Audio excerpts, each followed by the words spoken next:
Hello, friends. So, what if the truth that could set you free is as easy and as simple as your imagination, especially when you're trying to manifest all of your desires?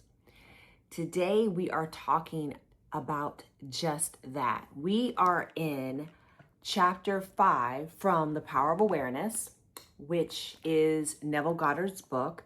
And we're in the chapter 5, which is the truth that sets you free. Hopefully you have been following along because I have been covering the power of awareness. I've started all the way at chapter 1 and I'm now currently in chapter 5. So if you don't have the book, I'm encouraging you to go get the book because I have shared that the rereading of this material is activating even more and more subconscious and conscious truths about manifestations in my life. It is literally speeding up my manifestations. And so I figured, why not share that with you all? Let's make our miracles manifest by refreshing our knowledge, or maybe it's the first time, by reading the Neville Goddard Reader and specifically The Power of Awareness.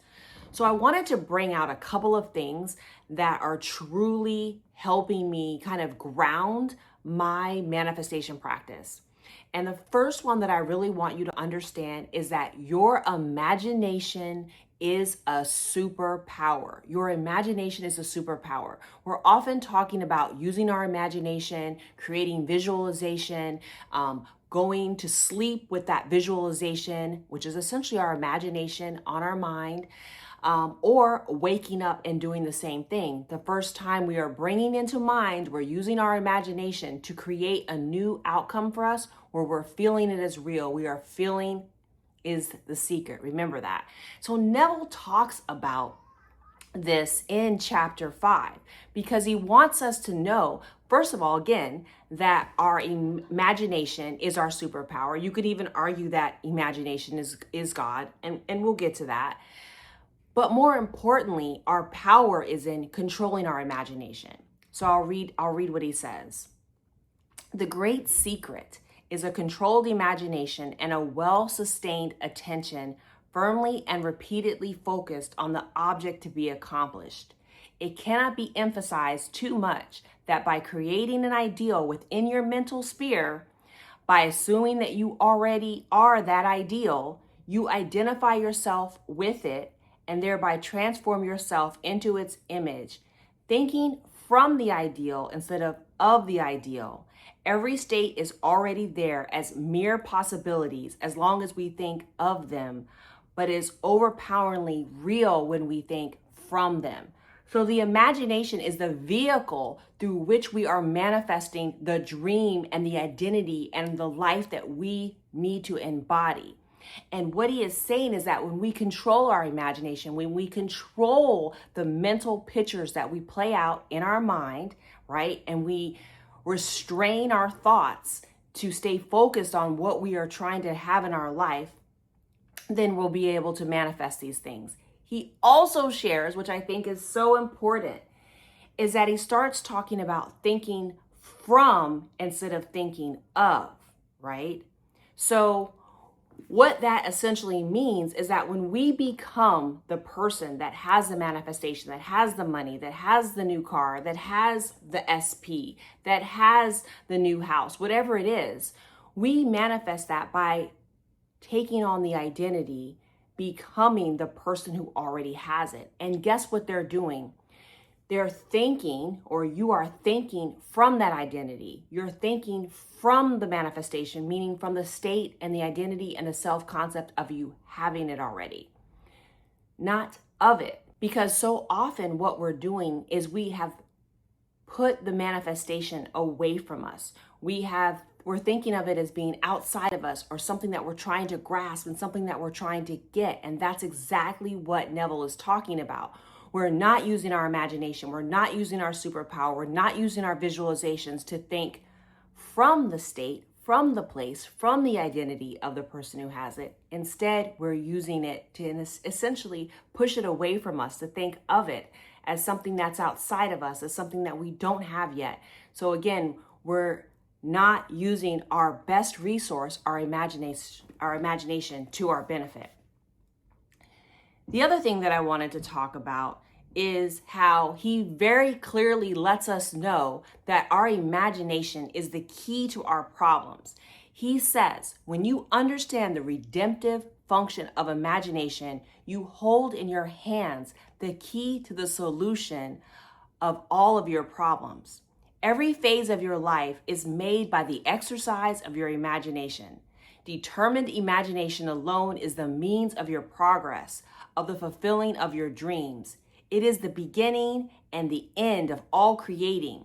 The great secret is a controlled imagination, which he already said before, and a well-sustained attention, firmly and repeatedly focused on the feeling of the wish fulfilled until it fills the mind and crowds all other ideas out of our consciousness.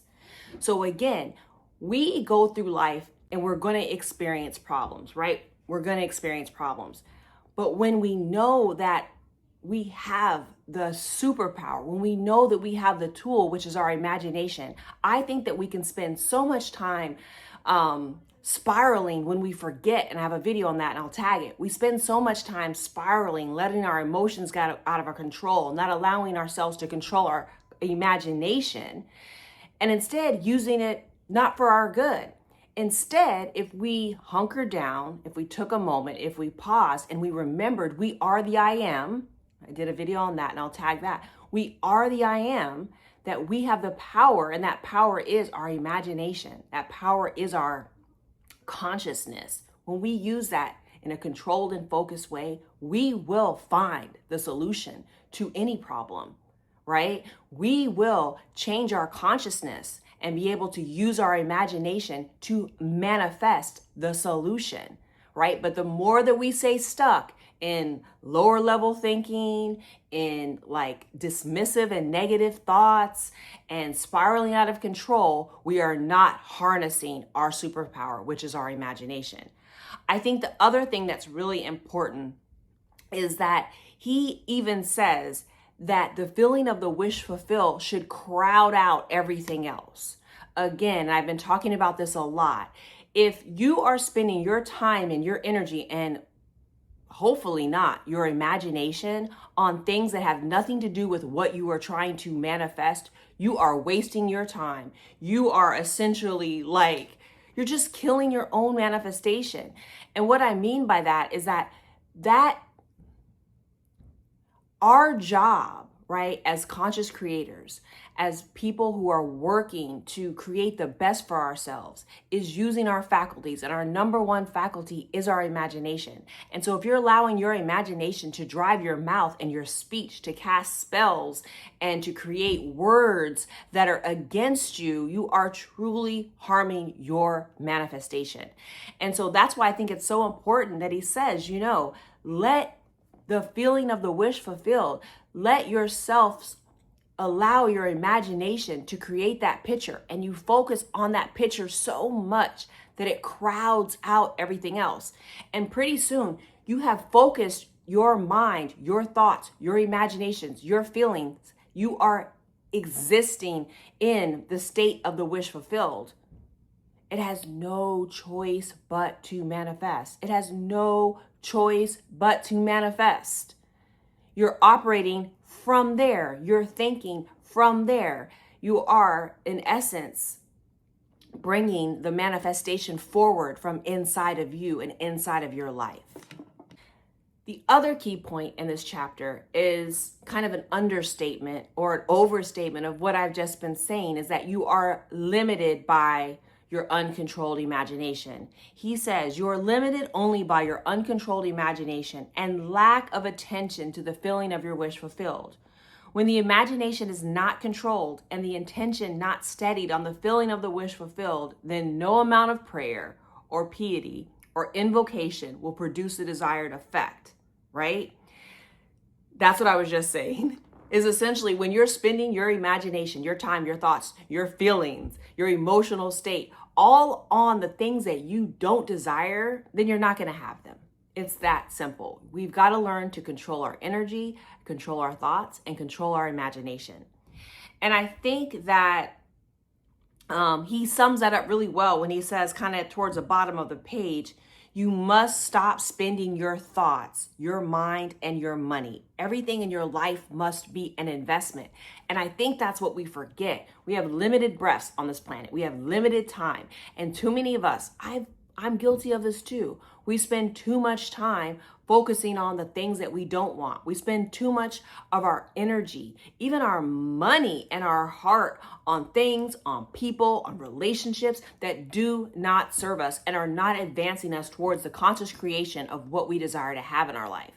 That is why I feel like this chapter is so important. That's why it's called The Truth That Sets You Free. Because when we control our imagination, our manifestations must happen. When we control our imagination, our manifestations have no choice but to occur. And then the last thing that I want to say, and you guys can come after me if you like, but I love the fact that Neville uses or thinks about God as our imagination, which in many ways makes sense no matter what your beliefs are. Because we know that our imagination is like our creation point. We know that our imagination interacts with our consciousness.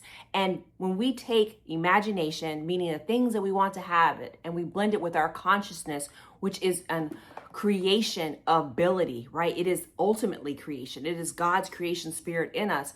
How could our imagination not be in essence God? Okay. So he has this poem towards the end of the chapter, and it says, visions of beauty and splendor, forms of a long lost race, sounds and faces and voices from the fourth dimension of space and through the universe boundless. Our thoughts go lightning shod. Some call it imagination. Some call it imagination, and others call it God. But to me, no matter what you call it, we do know that the truth that sets you free is having a controlled imagination, is allowing our superpower to work on our behalf, and making sure that we're not investing this amazing resource in thoughts, feelings, consciousness that is not serving the desired state, the desired life that we're trying to manifest. So I'd love to hear in the comments what you're thinking and feeling and what you're going to use your controlled imagination to manifest. I'm also going to encourage those of you that need a little help to book your one-on-one or join me inside of our school community called Make Miracles Manifest. And I'll see you in the next video.